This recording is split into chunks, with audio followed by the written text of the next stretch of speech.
Halo guys, selamat pagi, kembali lagi bersama Benix. Kita sekarang kembali ke serial filosofi saham dan ini salah satu filosofi investasi yang paling bagus dari orang terkaya di dunia yang berasal dari Amerika Serikat. Dia dijuluki sebagai the first billionaire. Namanya tidak lain dan tidak bukan adalah John D. Rockefeller yang sampai sekarang masih menjadi salah satu sosok pengusaha sekaligus investor legendaris dunia.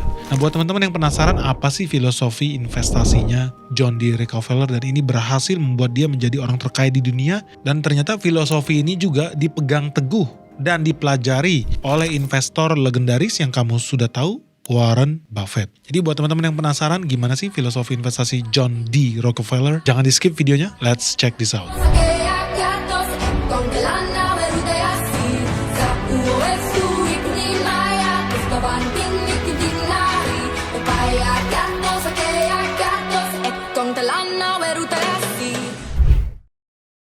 The way to make money is to buy when blood is running in the street.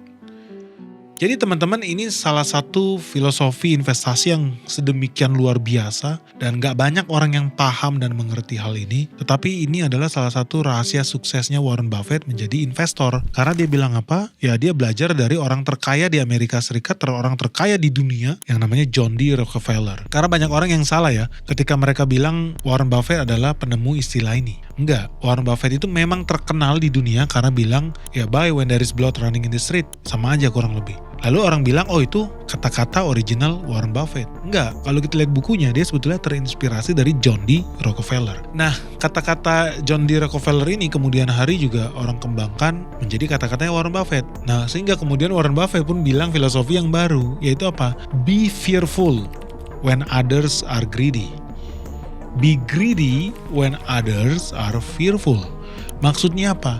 Ketika dalam kondisi panik, market crash, pandemi, semua orang itu pada ketakutan, fearful.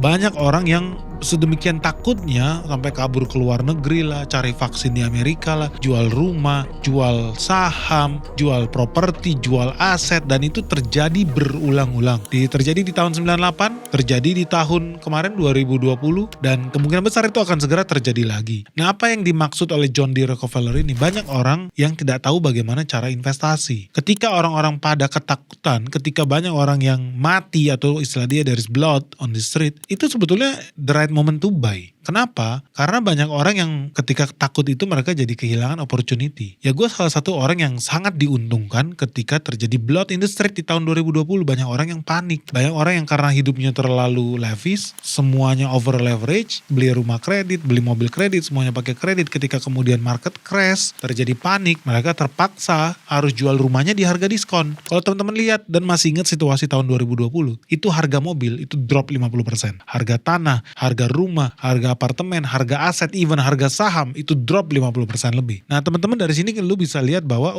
ketika banyak orang yang panik, ketika banyak orang yang ketakutan, that is actually the right time to buy. Nah ini adalah sebuah filosofi yang sebetulnya banyak orang gak berani dan gak bisa untuk pahami. Ya karena mereka tidak mengerti bagaimana market ini bekerja, itu pertama. Dan yang kedua karena mereka gak bisa mempelajari ya dinamika makroekonomi dunia. Bahwa pertumbuhan ekonomi itu sama seperti bursa efek, itu nggak ada yang flat begini naik gitu loh, dari bawah ke atas, dari kiri bawah ke kanan atas flat, enggak. Selalu ada ripple di tengah jalan, selalu ada siklus yang terjadi dan berulang-ulang, boom and bust kalau kata Ray Dalio. Nah teman-teman harus pelajarin itu. Kenapa? Bahwa itu adalah hal yang normal. Kita sebagai investor harus bisa menerima itu bagian dari perjalanan investasi kita. Karena nggak ada yang bursa efek di mana-mana, mau di Amerika, di Kazakhstan, di Afghanistan, di Indonesia, yang bergerak flat dari 0 sampai ke 8.000, 10.000 stabil, enggak. Selalu terjadi ripple, selalu terjadi namanya siklus boom and bust itu. Ya siklus krisis ekonomi itu. Nah lu harus make sure ketika terjadi market crash itu bahwa apa? We have to be ready. Karena apa? Karena kata-kata John D. Rockefeller ini berhasil membuat dia menjadi investor terhebat di dunia dan jadi orang terkaya di dunia pada saat itu. Dan karena prinsip ini diterapkan oleh Warren Buffett, ya sekarang Warren Buffett dan pernah juga menjadi salah satu orang terkaya di dunia. Karena dia memegang prinsip John D. Rockefeller itu. Tapi teman-teman tahu nggak? Good news guys, Sekolah Saham Benix Season 6 kembali lagi untuk pertama kalinya di tahun 2025. Kita akan membuka Sekolah Saham Benix khusus untuk pemula guys. Karena di sini kamu akan belajar metode untuk menentukan harga saham mahal atau tidak, valuasi yang wajar, dan bagaimana sih cara membaca laporan keuangan nih. khusus buat kamu yang pemula. Nah, buat teman-teman segera daftar karena khusus untuk di season ini kita akan kupas tuntas tentang momentum investing di bidang mobil listrik. Kenapa ya? Karena teman-teman udah tahu ya, ternyata insentif mobil listrik akan diperpanjang sampai tahun depan dan pastinya bakal menguntungkan banyak perusahaan yang terkait. Nah, buat teman-teman yang penasaran dan pengen belajar gimana sih caranya investasi saham khusus pemula, yuk segera daftar Sekolah Saham Benix Season 6 di bulan Februari 2025. Itu ada 8 pertemuan, total 2 bulan kita akan ketemu seminggu sekali. Dan khusus buat teman-teman yang daftar di bulan ini, sampai 30 Desember 2024 ada promo 30% ya. Khusus untuk 30 orang pertama yang mendaftar sampai 30 Desember 2024 akhir bulan ini, kamu dapat diskon ekstra 30%. Sebetulnya John D. Rockefeller itu tidak menciptakan teori itu sendiri. Sebenarnya dia copy paste juga. Jadi Warren Buffett itu mengutip John D. Rockefeller. Dia kira itu original John D. Rockefeller. Setelah diinvestigasi, ternyata itu bukan original John D. Rockefeller. Ternyata John D. Rockefeller bisa menjadi orang terkaya di dunia bukan karena filosofi yang dia ciptakan sendiri, tetapi dia mengutip, dia copy paste itu dari Rothschild. Nah, teman-teman, artinya apa? Di sini kita harus lihat, oh ini ada polanya nih. Berdasarkan satu filosofi yang sama, bisa tercipta dampak yang berulang-ulang. Kenapa? Karena John D. Rockefeller, orang terkaya di dunia pada saat itu adalah orang terkaya di Amerika Serikat. Ternyata mengcopy paste filosofi investasi ini dari orang terkaya di Eropa 500 tahun yang lalu. Rothschild, atau yang sebetulnya salah ya pronunciasinya itu pakai bahasa Inggris, itu sebetulnya keluarga yang sangat kaya di Eropa dan namanya itu sebenarnya nama dari Jerman. Kalau teman-teman di dunia investasi di Indonesia pasti udah tahu ya, Rothschild itu sempat jadi salah satu bahan yang sangat heboh di berita-berita investasi Indonesia karena sempat bertarung dalam tanda kutip dengan salah satu crazy rich Indonesia, yaitu keluarga Bakery family. Nah, banyak orang bilang Rothschild itu salah, itu English pronunciation. Karena dia dari Jerman, sebenarnya Roth itu artinya red dalam bahasa Jerman. Jadi orang bilangnya Rothschild. Shield itu apa? Pelindung. Artinya apa? Pelindung, armor, perisai. Perisai yang warnanya merah. Jadi bukan Rothschild, child itu kan anak. Tapi Rothschild, shieldnya itu perisai. Nah, keluarga Rothschild itu sebetulnya yang pertama kali menciptakan prinsip ini. Karena apa? Mereka bisnisnya saat itu bisnis mata uang. Nah, prinsip investasi yang diajarkan oleh Warren Buffett dan John D. Rockefeller itu sebetulnya nggak lengkap, guys. Ada sebuah potongan yang hilang. Kenapa? Karena kalau kita mengutip versi aslinya itu ternyata lebih panjang. Versi aslinya itu berbunyi, "The time to buy is when there is blood in the streets, even if the blood is your own." Itu adalah versi asli dari filosofi investasi Warren Buffett dan John D. Rockefeller. So the time to buy is when there is blood in the street, even if the blood is your own. Maksudnya apa? Di sini ada 4 prinsip yang kita bisa ambil dari sebuah filosofi investasi yang sangat simpel ini. Yang pertama apa? Lu harus punya mindset kontrarian. Kalau orang pergi ke timur, lu berani ambil ke barat. Kalau orang bilang beli, lu berani bilang jual. Kalau orang bilang jual, lu harus berani bilang beli. Ini menjelaskan kenapa kemudian hari prinsip ini diturunkan, diekstrapolasi oleh Warren Buffett menjadi be fearful when others are greedy. Itu kontrarian. Be greedy when others are fearful. Greedy itu apa? Maruk. Lu belanja, lu beli. Beli saham sebanyak-banyaknya. Ketika yang lain ketakutan. Kontrarian. Bertolak belakang. Tapi ketika orang lain greedy, maruk, mereka kemudian beli perusahaan yang bisa PR-nya 500, 1000, 3000. Itu greedy. Lu harus fearful. Itu maksudnya. Jadi prinsip pertama adalah lu harus punya nyali untuk menjadi kontrarian. Kalau orang lain pada takut beli, lu berani beli. Kalau orang lain bilang jelek, lu berani bilang itu bagus. Nah, ini adalah hal yang tidak mudah untuk dilakukan. Karena kebanyakan investor yang ada di Indonesia itu mentalitasnya herd behavior. Herding, itu apa? Ikut kata orang. Oh, beli A, beli A, beli B, beli C. Herding. Mayoritas orang begitu. Tapi kalau lu menjadi investor unggul, menjadi orang terkaya di dunia, lu harus berani menjadi kontrarian. Wajib. Lu bukan FOMO. Lu berani ambil keputusan yang berbeda dengan orang lain. Orang lain nyalinya beli bank-bank besar. Gua hobinya beli bank-bank kecil. Dari situ aja lu udah tahu, oh beda nih sama yang lain. Harus berani jadi kontrarian. Itu prinsip pertama. Prinsip yang kedua yang kita bisa ekstrapolasi dari filosofi investasi yang diciptakan adalah Rothschild. Yang kedua adalah selalu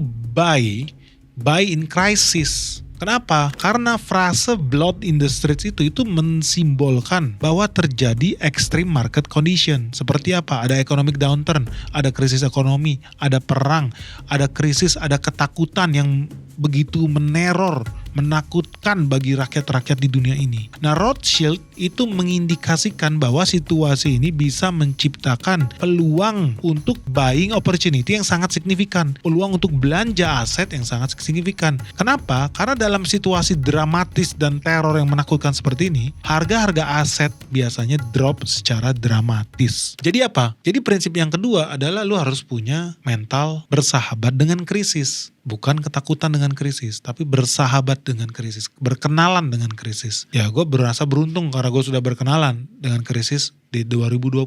Bentar lagi akan terjadi krisis lagi, gue siap shake hand, bahkan sampai tidur bareng nih dengan krisis yang akan datang ini.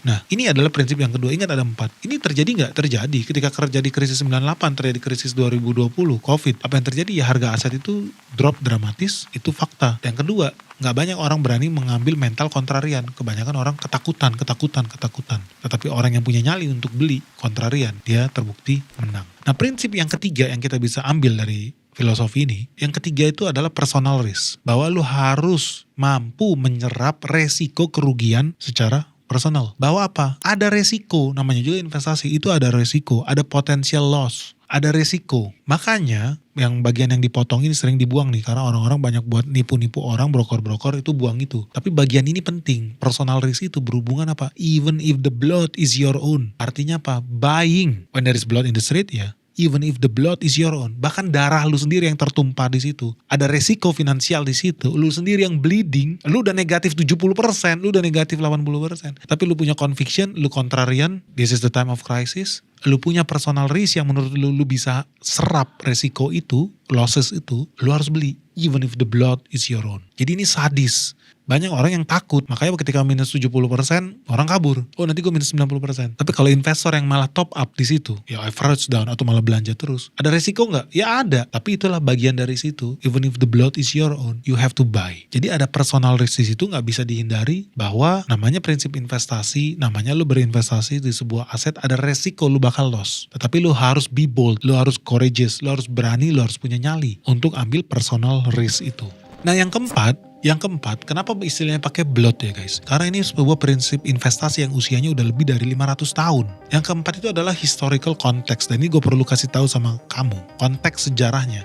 Kenapa pakai filosofi investasi pakai istilah darah? Kondisinya pada saat itu adalah terjadi perang besar di Eropa yang namanya Total War. Antara kubu-kubu dunia pada saat itu yang sedang berkuasa adalah The British Empire, orang Inggris, sama Prancis di bawah kendali Napoleon. Jadi pada saat itu situasi dunia sangat kacau. Mata uang yang paling banyak digunakan di bumi ini sekarang adalah US dollar. Tapi pada saat itu penguasa bumi adalah the British Empire. Jadi semua orang mata uang paling powerful adalah pound sterling.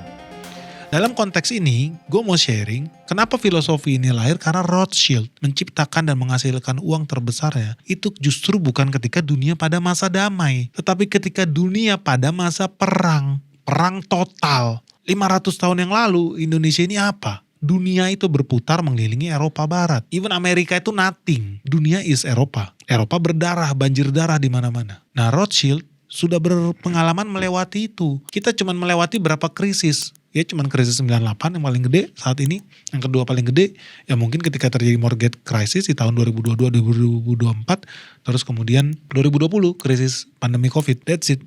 Tapi Rothschild itu udah mengalami kumulasi knowledge, kumulasi krisis yang sedemikian parah, sehingga dia bisa ambil sebuah kesimpulan bagus dalam prinsip berinvestasi. Filosofi yang paling benar adalah buy when there is blood in the street. Karena dia betul-betul literally making investment decision di masa ketika banjir darah di Eropa. Dan dia kemudian menjadi orang terkaya di dunia karena dia punya nyali.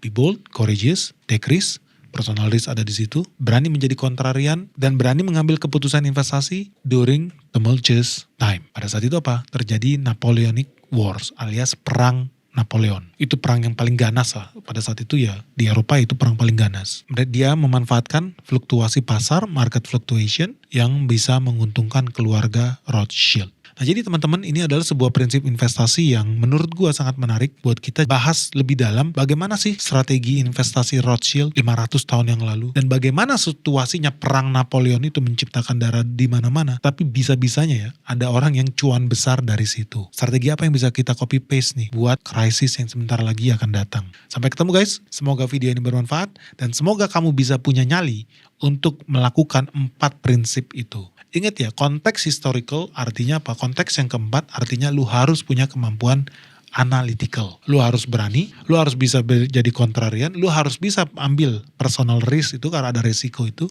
Jadi lu harus be bold. Dan yang terakhir, lu harus mempelajari historical konteksnya. Karena sejarah selalu berulang. Lu harus mengambil keputusan berdasarkan perhitungan yang matang. Oke guys, semoga video ini bermanfaat. Filosofi investasi yang terbukti berhasil memperkaya John D. Rockefeller jadi orang terkaya di dunia dengan Standard Oilnya, dan Warren Buffett menjadi orang terkaya di dunia dengan filosofi investasi yang sangat mirip. Oke guys, sampai ketemu lagi. Salam sehat, salam cuan, bye-bye.